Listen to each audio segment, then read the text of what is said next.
Assalamualaikum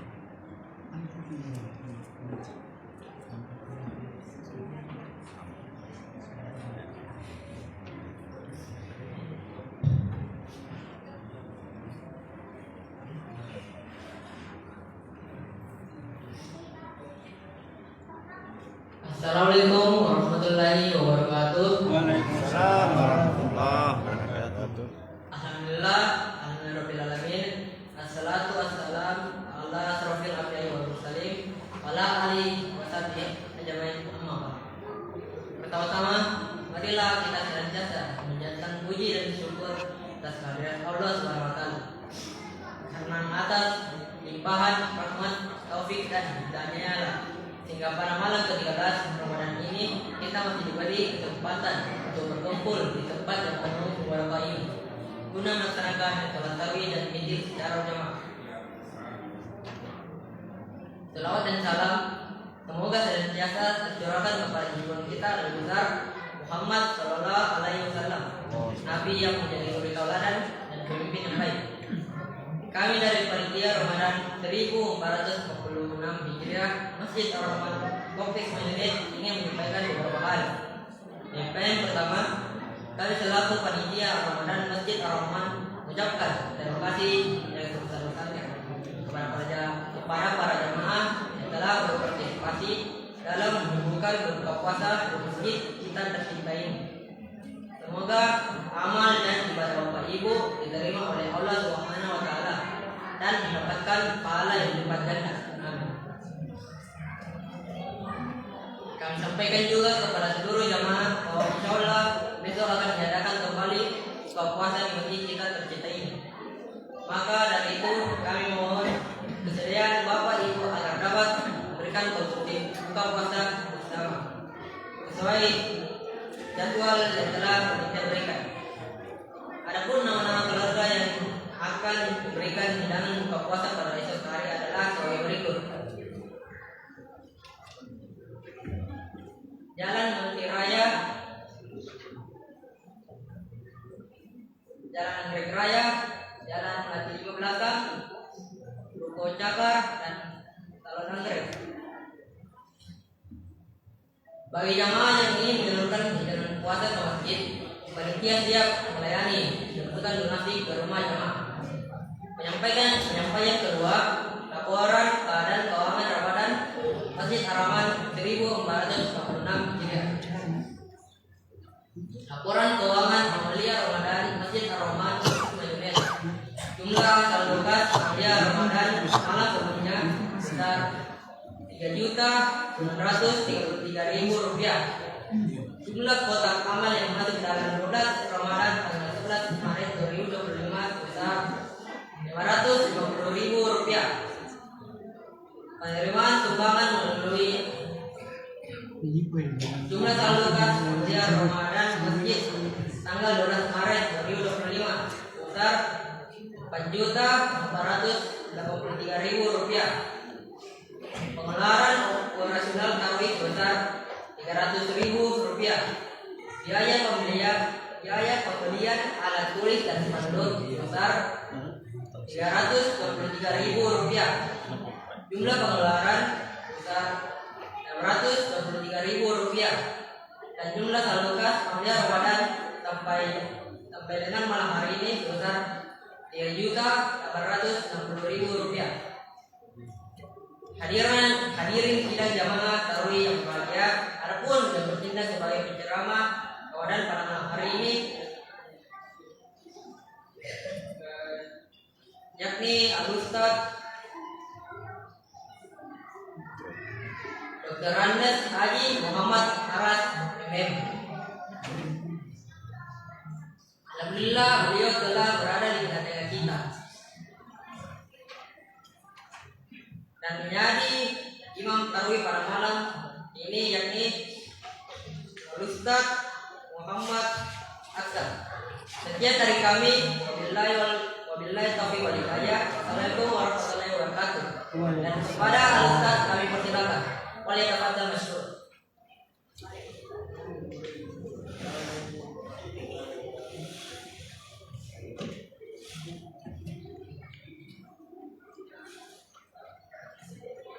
Bismillahirrahmanirrahim. Assalamualaikum warahmatullahi wabarakatuh. Waalaikumsalam warahmatullahi wabarakatuh. Alhamdulillah. Alhamdulillahilladzi hadana li hadza wa ma kunna linahtadiya laula an hadana Allah. Asyhadu an la ilaha illallah wa la syarika lah wa asyhadu anna Muhammadan abduhu wa rasuluh. Allahumma shalli wa sallim ala Muhammad wa ala alihi wa ashabihi wa man tabi'ahum bi ihsan ila yaumiddin. Sidang jamaah tarbiyah dimuliakan oleh Allah Subhanahu wa taala.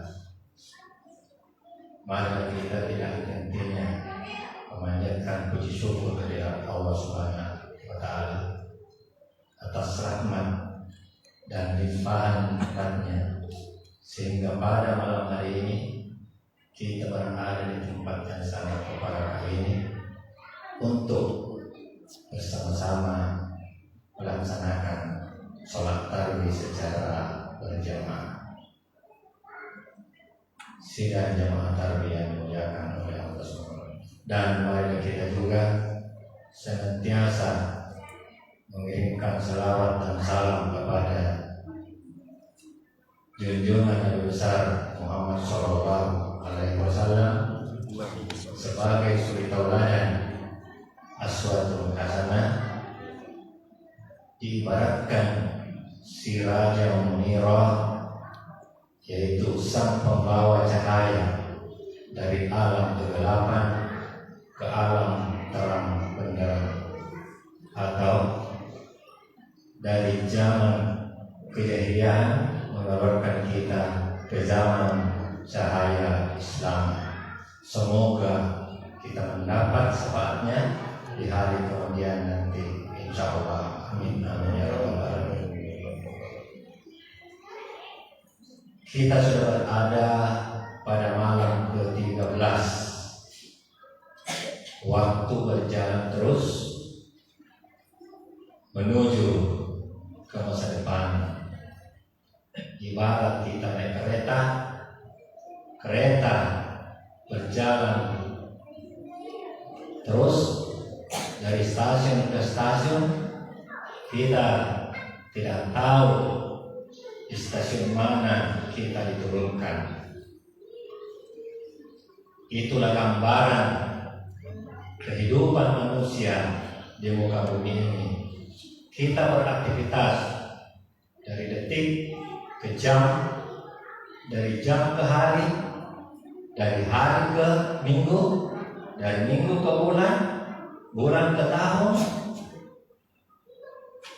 Kita tidak tahu di mana ajal kita dijemput oleh malaikat maut. Itulah kehidupan. Oleh karena itu, pada kesempatan ini kami mencoba ceramah dengan tema Ramadan adalah momentum yang tepat untuk bertaubat. Oleh karena itu,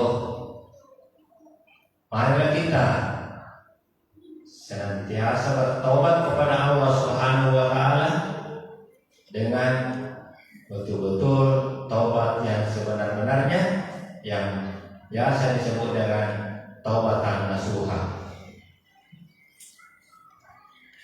Karena tidak ada orang satupun yang tidak mempunyai masa lalu, dan setiap orang punya masa lalu pasti ada dosanya. Makanya Allah berfirman, ya ayyuhalladzina amanu tubu ilaihi taubatan nasuha. Di sini diingatkan, diperintahkan bagi orang-orang yang beriman,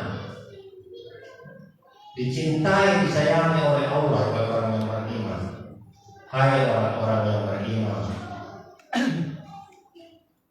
taubatlah dengan taubat nasuha. Seperti apa itu taubat nasuha? Kita ini sering setiap saat kita mengangkat tangan beristighfar. Apakah itu sudah termasuk dimaknai dengan taubatan nasuha? Atau kadang-kadang kita mendatangi majelis zikir dengan istighfar, apakah itu sudah dimaknai dengan taubat nasuha?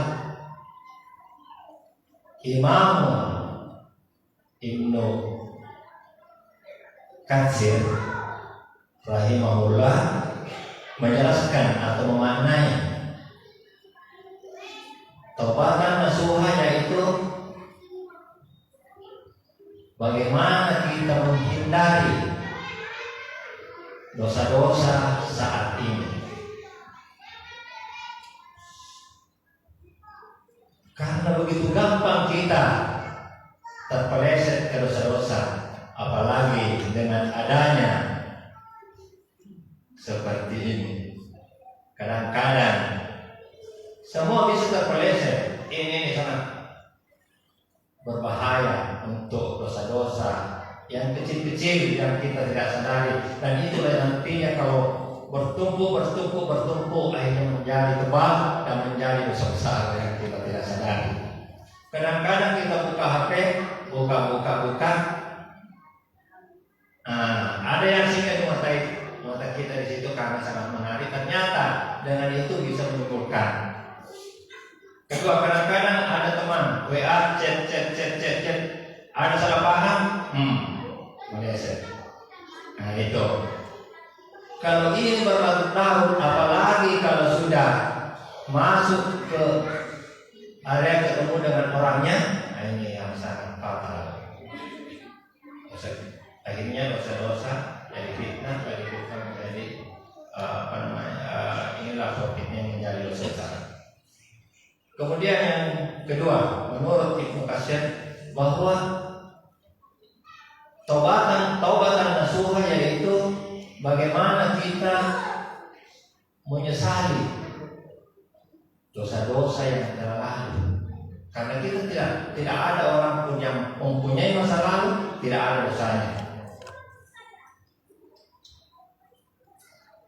Pada saat kita melaksanakan sholat sendirian, kita mencoba bermuakabah, merenungi diri sendiri. Dosa-dosa apa yang telah kita lakukan? Kita mengangkat tangan, kemudian bermunajat kepada Allah, merenungi semua dan merasa hamba betul-betul hamba yang hina di depan Allah. Dan pada saat itu air mata keluar. Pada saat itulah merupakan indikator bahwa dosa kita sudah terkikis dan insya Allah doa kita pasti dijawab oleh Allah Subhanahu wa Ta'ala. Kalau ini kita dilakukan berulang-ulang, lantas setelah kita menangis, sudah plong kita punya hati, pada saat itu jangan pernah lagi mengulangi. Kalau kita mengulangi, berarti bukan taubatan nasuha. Yang Allah hendaki tadi adalah taubatan nasuha.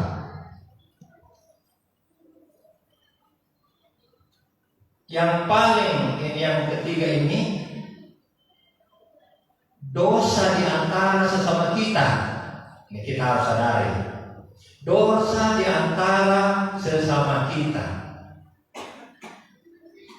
tidak diampuni oleh Allah kalau kita cuma bermuakabah, bermuhasabah.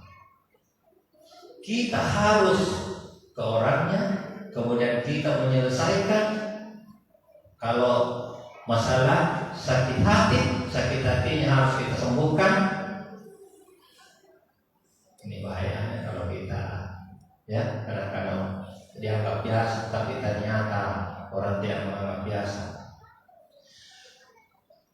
Atau kadang-kadang kita punya dosa gara-gara misalnya ada sesuatu kita ambil, ternyata tidak dijelaskan kepada kita, itu menjadi dosa, barang itu kita harus kembalikan. Makanya koruptor itu sangat dan paling berbahaya. Begitu dia korupsi, kalau dia mau bertobat, dia harus siapapun yang itu barang-barang yang dikorupsi tadi, itu dia harus kembalikan, minta maaf kepada orangnya. Kalau dimaafkan, maka dia bisa tobatnya, bisa digolongkan tobat nasuha kalau dia mau kepada Allah Subhanahu wa Ta'ala. Sidang jemaah tarbiyah dimuliakan oleh Allah. Allah Maha Ghafur, Allah Maha Penyayang. Jangan pernah kita mau berputus asa dari rahmat Allah. Mari kita mengenang kembali bagaimana kisah Umar bin Khattab. Barangkali kita tidak ada yang tidak kenal yang ada di sini. Umar bin Khattab, apalagi yang sudah berhaji dan berumrah. Di zaman Umar bin Khattab sebelum dia masuk Islam, dia adalah merupakan penentang Islam paling kakak. Dia tim pengeksekusi. Kalau ada bahwa di sana ada umat Islam begini, dia punya karakter begini, maka datanglah Umar bin Khattab menyiksanya. Dan bukan cuma satu, berulang-ulang kali. Ini Umar bin Khattab memang pada waktu itu hatinya keras, tidak ada pri kemanusiaannya, membunuh, kemudian jangan kalau perempuan, minum, yang mau berhala, ada semua. Tetapi siapa sangka Umar bin Khattab, kalau kita naik umrah atau haji, kita tengok Nabi kita Muhammad SAW, di situ ada berdampingan tidur Rasulullah. Makanya Allah berfirman,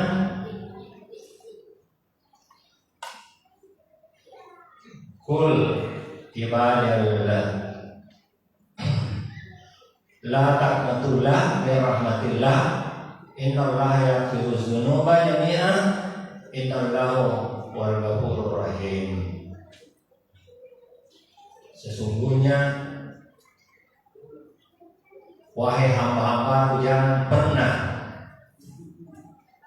kamu berputus asa dari rahmat-Ku. Jadi rahmat Allah selalu ada dicurahkan kepada kita semua. Dan saya akan ampuni segala dosa-dosamu. Dan Allah mempunyai sifat pengampun dan penyayang. Inilah yang terjadi pada Umar bin Khattab. Mudah-mudahan kita semua ini pada momen yang tepat, bulan Ramadan, kita berpuasa, kita menengadahkan tangan bertobat pada waktu-waktu yang tepat, kita mencurahkan air mata kita sebagai penghapus dosa-dosa.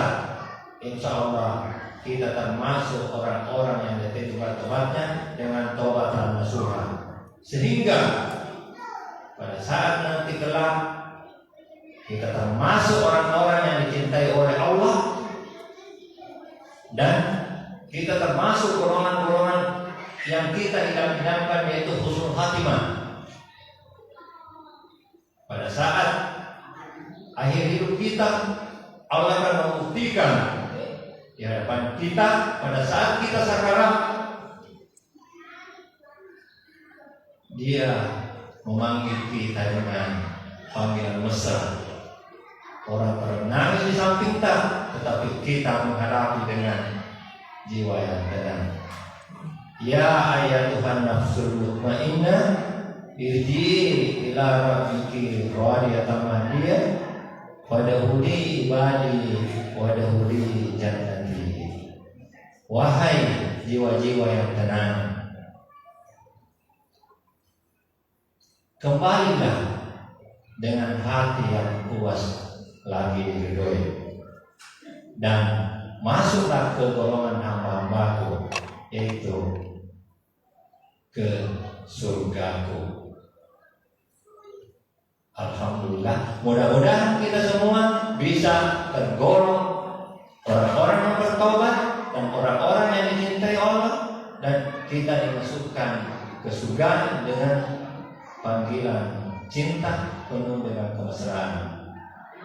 Insyaallah pada kesempatan ini cukup sekian yang sempat kami sampaikan. Kalau ada yang kurang berkenan, kita tanya dari saya. Kalau ada yang bermanfaat, itu adalah tanda dari Allah. Sekian, wassalamualaikum warahmatullahi wabarakatuh. Waalaikumsalam warahmatullahi wabarakatuh.